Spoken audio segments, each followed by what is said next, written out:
Magic Players and Hindsight. Name a more iconic duo. I have told this anecdote, this joke, time and time again on the channel, and it continues to be very, very fitting for each generation, each set of Magic. We all know that one person down the local game store who bought in heavily for Goblin Battlemaster. Arclight Phoenix, they knew. They just fucking knew. They bought it immediately. Jace Vryn's Prodigy during preview season, they could smell the $80 price tag. They've remortgaged their house, now they're a millionaire. When you ask them for receipts, when you ask them for proof, they go a little bit quiet. But they always had their finger on the pulse. They always had the ingenuity and the foresight to just know when things are going to be broken, banned, or just really powerful and worth money. And this happens every single preview season without fail, to varying degrees. Let's call this character, this know-it-all, this bullshit artist. Let's call him Trevor, okay? There's a little bit of Trevor in many, many Magic the Gathering players. At the moment, one of the big talking points is Tibalt. This is about Tibalt and the Trevor. To catch you up to speed, if you aren't really aware of what's going on in Magic right now because you're not playing much digital Magic or you don't give a shit about Modern or Legacy, the new Tibalt card is proving interesting. To further clarify, Tibalt is a 7-mana planeswalker on the back of a 2-mana creature. This means, simply put, you can do dumb shit like cascade into the front half Valky and cast the back half Tibalt. You can do this as early as turn 1, but more often turns 2 through 3, thanks to Simian Spirit Guides, which means you get a 7-mana planeswalker on turns 2 or 3, and, well, Tibalt is pretty good when you're casting it that early. This interaction is dumb, it's unintuitive, it needs to be fixed. We need it fixed before we get more modal double-face cards in the future. Strixhaven, for example, will probably have not quite Dumbledore's dirty briefs, and when you flip it over, it's not quite Dumbledore's piss-covered erection. And well, we don't want that breaking standard, or modern, or legacy. And whilst Tibalt might prove to be a bit of a flash in the pan and the formats adjust, the tournament results are suggesting otherwise, and we have PTQs this weekend which will either cement this idea or debunk it, okay? But Wizards will have to react eventually because we'll have more of these problems going forward as they print more and more modal double-face cards. If you're interested in how they can fix this without having to ban a load of old cards, or new cards for that matter, I did a video, it'll be in the eye is in one of these corners, there'll be a link in the description below to talk about the potential fix to a rules change that can fix this. So of course, with each new dumb broken deck and push for things to be banned or changed, the Trevors of this world and members of the Magic community all join hands in unison and scream into the void saying, "Wizards of the Coast, how did you miss this?" They will claim that they saw this shit coming from a mile off. People will tell you on Twitter and on Facebook groups and on Reddit that they saw this coming. How could Wizards of the Coast not see it? They saw it with their big brain. How could Wizards with their smooth brain, to use a meme, not see this shit?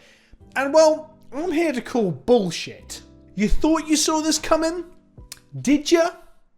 Did you though? Wizards of the Coast knew that this was doable. They were spotted in design. They were aware of the interaction with Cascade. Matt Tabak from Wizards of the Coast answered a question on Twitter detailing the interaction during preview season, which was then linked later on for people to confirm that you could do this ahead of people actually playing the deck. As you Cascade, you check the front face mana cost to see when you hit a qualifying CMC. Once you do, you can cast either face of that card, so no land faces.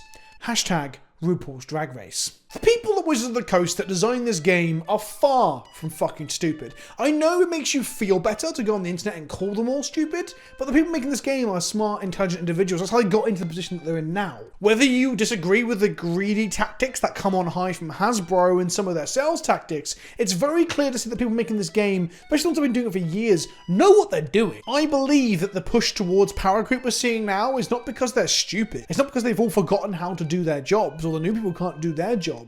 I think it's a very conscious decision from multiple parts of the company to push power level to sell packs. And with Wizards of the Coast just having a phenomenal year, Magic having its best year ever during a global pandemic, it suggests that that strategy is the correct one if your end goal is just the money. So like I said, they're not fucking stupid. You're not necessarily smarter than they are or better at game design than they are. So you're not going to outwit them the moment a card drops. And many Magic the Gathering subject professionals or content creators or whatever the fuck you want to call them spotted this too. In my video I talked about the preview, I spoke for like 2 or 3 minutes on this card, and at the end I said, wow, you can cascade into it, that's probably going to be good, right? Like, I didn't realize a whole deck's devoted to this would potentially smash formats to bits, and other creators were on the same page. There was quite a few people who were saying on Twitter and in their videos, you can cascade into this. It was an interaction that they and many other people noticed. It didn't mean you knew it was going to warp a fucking format. That's a very big difference between one and the other. However, what I'm finding now in my comment sections and on social media is people saying some glaringly bullshit stuff like, we saw it coming, how could Wizards of the Coast not? Okay, you little shits, if you're so fucking smart, I'm going to go back and I'm going to look at people's initial reactions a month ago to Tibalt. I'm going to go through Reddit primarily here. I know that social media other than Reddit exists. I know there's Instagram and Twitter and Facebook groups and YouTube comments and so on, but I'm using Reddit as my drip test, my sample size. This isn't incredibly scientific, I get that, but I'm going to look at spikes, I'm going to look at Magic the Gathering TCG, and I'm going to look at Magic Arena to see what the initial reaction to Tibalt was. And the reason I picked Reddit is because several people on Twitter have quoted Reddit as the place where this was found, ahead of Wizards of the Coast doing so, because they're fucking stupid and we're so clever. Now, I've done a video like this before. I did a video called Oko, How Did This Happen, where I talked about the banning of that and Mox Opal, and the lead up to it, and the pushing, and la la la la. And I went into that video with a hypothesis that, the same hypothesis as this one, that people are full of shit, and they had the foresight they claimed to have had. They were acting with hindsight, saying, oh, we knew that, but they didn't really know that. The Oko video, on the other hand, made me eat humble pie. I was wrong. My hypothesis was wrong. I came in with a perspective, and when the facts in front of me, like, questioned that perspective, I had to say, you know what? I was wrong. I'm gonna have to change my perspective because I was wrong. I'm pretty happy with that video. I think it was a good look into Oko and the problems around it. There's links in the cards for that. But spoiler alert, this video is vindicating in some ways, because it does show the bullshittery of Magic the Gathering players at times. So, let's start on Magic TCG. There was 2 different threads, one for Tibalt and one for Valkyrie. Let's talk about Tibalt first. This commenter here said an interesting thing. I love both these designs, which probably means they're broken in some way that I am not seeing. If the God side is your commander, can you run it as a black brick? And there's some stuff that doesn't fucking matter. There was no mention of Cascade. There was no mention of the word broken. I was actually control Fing to make sure I checked these, because some of these had, like, 200 comments and stuff. None of that. And just reading through them, the general consensus was people were happy to see a powerful Tibalt, but no one was like, oh fuck, they've broken Modern, or they've broken Legacy. No one was noticing it. Then I thought perhaps it'll be on the Valkyrie thread. So a couple of people noticed the interaction, but they weren't 100% sure. There were 2 instances on the Magic TCG subreddit of 2 people saying, if I cascade into Valkyrie, may I cast Tibalt without paying the mana cost? 2 different people, that's it. That's the only mention of Cascade in that subreddit. You'd think that if people saw this coming from a mile off, the 50 or 60 replies in that thread might have, maybe someone would have broken it, maybe.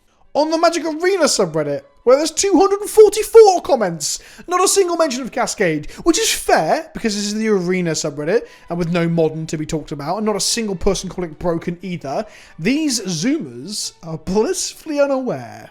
One person did sarcastically prepare the most incorrect response that day. They were going out of their way to be like, just feel like being wrong on the internet today. One of the better Planeswalker deck Planeswalkers. Oh, ye fool. Then I went to R Spikes, which is where your local F&M winners hang out and wank each other off. This person was initially pretty disappointed before they started realizing that the card was, well, it could be pretty good, could see some fringe play.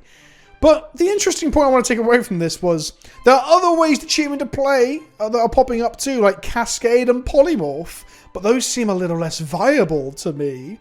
Well, firstly, Polymorph doesn't actually fucking work. You polymorph a creature into a creature. You can't polymorph ETB and choose the other side. It's all about casting that gets you the other side. So that's wrong. But they said it was less viable than Release the Winds, which would need you to cast Valkyrie, have it in play, have it not removed, allow it to be targeted removal while you're doing this, and then exile with Release the Winds. It's a very similar situation to Tibalt triggering your own spell in many ways, but much slower and easier to interact with. I'm not saying this person was in the wrong for coming up with quite a cool and elaborate way to fuck around with this card. That is what Magic is about. It's just funny that our Spikes missed the mark as well. One user on Spikes linked to a deck list talking about how the card was absurd with Cascade, but was met with condescension from other seasoned Modern experts like the Lord Snow here. The Lord Snow says, cutie, do you even play Modern? No way it will resolve. Too much control in the meta. Yeah, all those Is It Blitz decks and all those mono white Hammer Time decks are positively filled to the brim with counter magic, aren't they, Lord Snow? Perhaps they meant the Euro decks that have counter magic, but they are only 10 or so percentage of the metagame. I don't know. All I do know is that you know nothing, Lord Snow. On the link thread referencing the Cascade list, this user called Everyone was actually using Ardent Plea and things similar to the deck that is putting up some results now. A quick dive into the comments though, tell us... I like that you said it's going to break Modern and Legacy, winky face, says Lans37. Everyone's so sarcastic. It's funny how everyone's so sarcastic and condescending at that time, and then retroactively just remembers that everyone got things right later. So we had a quick dive there into 300 to 500 different Reddit comments across 4 different threads. And how many of them got the deck right? Well, one person was close, and they were told they were wrong a lot. But how could Wizard of the Coast not see this coming? Look, it's one thing to notice an interaction. It's another thing to build a shell or deck around that interaction that is actually viable or smooth and works. And it's an entirely different kettle of fish, or bag of shit, as we keep saying on this channel. It's an entirely different bag of shit to actually see this warping or damaging formats ahead of time. People did see Oko coming because the numbers didn't add up when you looked at it or even played with it for 5 seconds. This theory crafted a play pattern in your head, you're like, this is... oh dear. People didn't see Tibalt coming.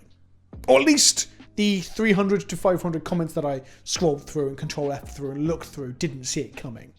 Look, I think sometimes the Magic community can remove its clown makeup and just admit we're not as fucking smart as we think we are. It's okay sometimes, collectively, to point out a new card and go, oh fuck, that's pretty good. I've been Vince, also known as PleasantKenobi on the internet. I'm trying not to be too condescending and snarky to the audience today, but this shit makes me laugh. Seeing people just completely fucking retroactively write their own history of this is funny, and I like going back and looking at the comments. If you want to see more stuff like this, let me know in the comment section below. If you hit that like button if you enjoyed the video, smash that bell. And if you like the shit I'm doing, there's a link to Patreon in the description below. $2 a month gets you access to the Discord, where I unfortunately hang out and talk to dickheads like Ape and Tom. Only kidding, I like Tom. Ape's a dickhead though.